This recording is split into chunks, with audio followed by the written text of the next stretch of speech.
महाराष्ट्र के ज्येष्ठ नेता आदरणीय प्रोफेसर जावेद खान जी को श्रद्धांजलि अर्पित करने के लिए हम यहाँ पर सब आज इकट्ठा हुए हैं।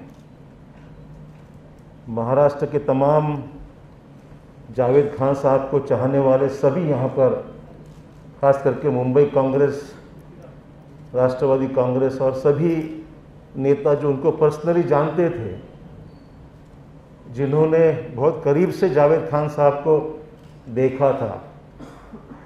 और ऐसा नेता जो ज़मीन से जुड़ा हुआ नेता जिसको कहेंगे, वैसे जावेद खान जी का एक राजकीय प्रवाह जिसको कहेंगे, आज की कारकिर्द जो रही है, आम आदमी के लिए, गरीब आदमी के लिए काम करने वाले, और जिसका पूरा राजकीय जीवन अगर हम नज़दीक से अगर देखेंगे, सोचेंगे, तो बहुत ब्लॉक लेवल से लेके मैंने जब पूरा उनकी जीवन परिचय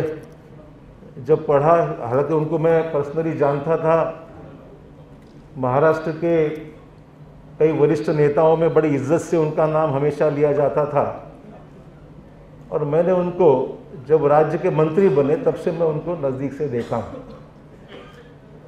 मुंबई का हर शख्सियत जो यहाँ मौजूद है, जो हमारे सीनियर नेतागण हैं, उन सभी लोगों ने,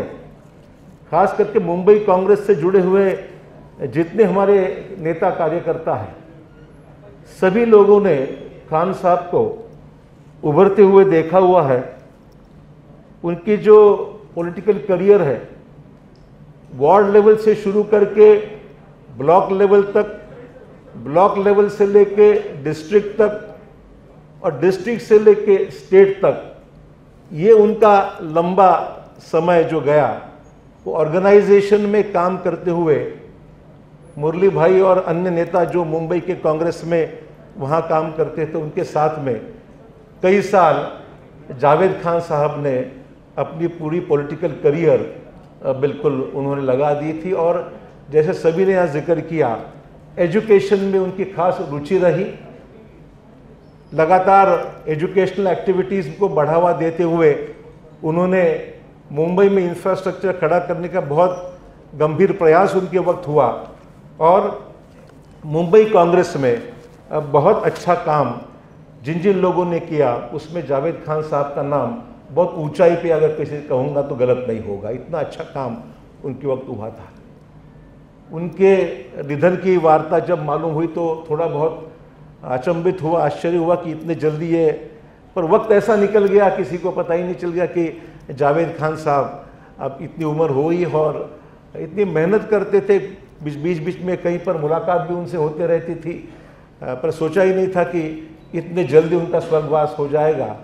अचानक हम सब के बीच से वो निकल गए, पर सभी की यादें उनके बारे में ताज़ा है। सभी उनको आज भी उनकी कमी महसूस होने लगी है कि उनके जैसा एक ऊंचाई का नेता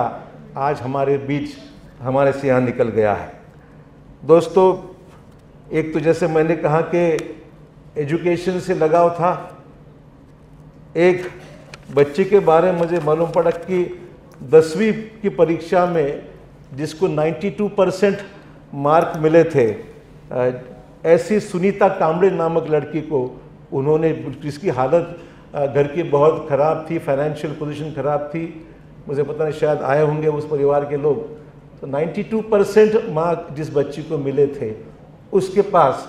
हायर एजुकेशन करने के लिए घर की माशी हालत जो ख़राब थी, उनको सिर्फ 10 रुपये का उसकी फ़ीस लगाकर उन्होंने कॉलेज में एडमिशन दिलवाने का काम किसी ने किया होगा वो बच्ची को, तो जावेद खान साहब ने उस वक्त किया था। एक उदाहरण के तौर पर मैंने इसका जिक्र इसलिए किया कि गरीबों की ओर, ज़रूरतमंदों की ओर उनका जो नज़रिया रहा है,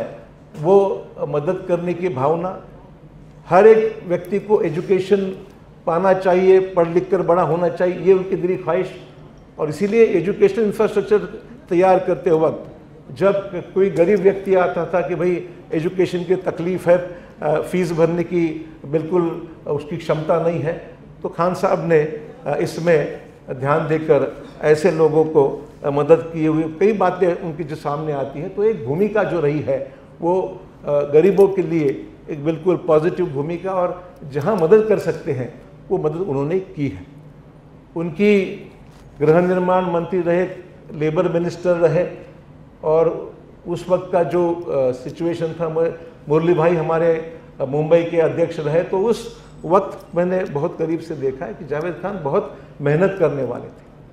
और कभी ईगो नहीं मैंने देखा, कभी बहुत ज़्यादा ईगो रखकर किसी को बात करते हुए, बिल्कुल एक सिंपल व्यक्ति की तरह एक उनका जो बर्ताव था, एक कार्यकर्ताओं के साथ में खुद कार्यकर्ता बन जाते थे। और मैं कोई बहुत बड़ी पोजीशन पे हूँ या मैं एमएलए बन चुका हूँ, मिनिस्टर बन चुका हूँ, ऐसे दिमाग में कभी बात उनकी कभी आई हुई मैंने तो देखी नहीं है। अभी बख्शी साहब जो कह रहे हैं बिल्कुल सही है कि उनका एक बहुत मुंबई में और महाराष्ट्र में भी बहुत इज्जत से नाम लिया जाता था। और हमारे कांग्रेस के वरिष्ठ नेता हमारे, चाहे वो सोनिया गांधी जी रहे और चाहे वो आज राहुल गांधी जी हैं,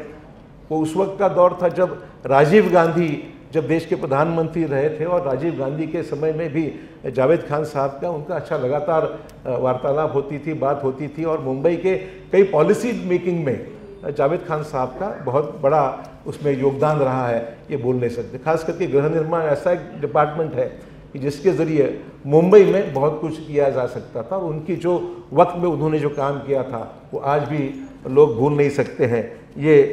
उनका ऐसा बर्ताव रहा है। जहाँ तक मैं जानता हूँ जौनपुर उनका आपका गांव रहा है। जौनपुर से कई लोग मुंबई में आते हैं, कई काम होते हैं, किसी को अस्पताल में ट्रीटमेंट लेना है, किसी का कुछ काम पड़ता है। तो जैसे हर व्यक्ति का कोई गांव से कब आदमी आता है तो वो सोचता है कि मुंबई में मेरे लिए कोई मदद करने वाला आदमी है कि नहीं। वैसे ही जौनपुर से जब लोग आते थे, वो तो सब वैसे जावेद खान साहब सिर्फ माइनॉरिटी के लिए या सब किसी जौनपुर के लिए, उनकी एक भूमिका थी, कोई भी आदमी कहीं से भी आ जाए अपनी पहचान को ज़रूर मदद करनी चाहिए, नहीं भी हो पहचान का तब भी उनकी मदद रही है। तो जब भी कोई व्यक्ति जौनपुर से आता था तो उनको लिए खास लगा हो रहता कि भाई ठीक है, अपने गांव से लोग आए हुए हैं, किसी को अस्पताल में कुछ काम है, किसी को कहीं और जाना है, किसी को सरकार के पास काम है। तो जावेद खान साहब ने हमेशा आने वाले हर व्यक्ति को जो ज़रूरतमंद है, ऐसे व्यक्ति को मदद करने की भूमिका उनकी हमेशा रही है। तो उनके जाने से निश्चित तौर पर एक बहुत बड़ी क्षति हुई है, बहुत बड़ी हानि हुई है। और उनके फर्जंद हमारे नदीम भाई यहाँ पर मौजूद है, मैं समझ सकता हूँ उनके फैमिली पर क्या बीती होगी। हर व्यक्ति के, जैसे यहाँ कहा गया कि स्वाभाविक है कि जब घर का कोई बुज़ुर्ग, घर के जो अपने कर्ता कर देता है जिसको कहते हैं मराठी में, ऐसे व्यक्ति जब अपने से दूर जाता है, घर में बहुत बड़ा सपोर्ट रहता है हर एक माता पिता का। हम कितने भी बड़े हो जाए उम्र से, पर माता पिता का सपोर्ट ही सबसे बहुत बड़ी बात है कि उनके मौजूदगी में जब अपनी तरक्की होती है उनको बहुत खुशी होती है कि मेरा बेटा आगे बनकर कुछ बन रहा है, मेहनत कर रहा है, कामयाब हो रहा है। तो मैं समझता हूँ हमारे सभी भाइयों को, नदीम भाई को खास करके और उनके परिवार के लोगों को दुख होना स्वाभाविक है। उनकी आज हम कमी जो है वो हमेशा हम सबको महसूस होगी कि उनके जैसे बड़ा नेता होना निश्चित तौर पर आज मुमकिन नहीं है। और मुंबई में खास करके इतने ऊंचाई का नेता आज हमारे से जाना हम सब के लिए बहुत बहुत बड़ी दुख की बात है। इसलिए मैं मेरी ओर से, हमारे परिवार की ओर से और तमाम हमारे कांग्रेस जनों से, महाराष्ट्र की ओर से उनको मैं श्रद्धांजलि यहाँ अर्पित करता हूँ। और नदीम भाई और उनके सभी परिवारों के लोगों को हम तहे दिल से यहाँ पर उनको कंडोलेंसेस ऑफर करते हैं और उनके दुख में हम शामिल हैं। अल्लाह उनको बहुत ताकत दे और उसके परिवार को इस दुख से निकलने के लिए शक्ति दे। ये कहते हुए मेरे दो अल्फाज पूरे करता हूँ। जय हिंद।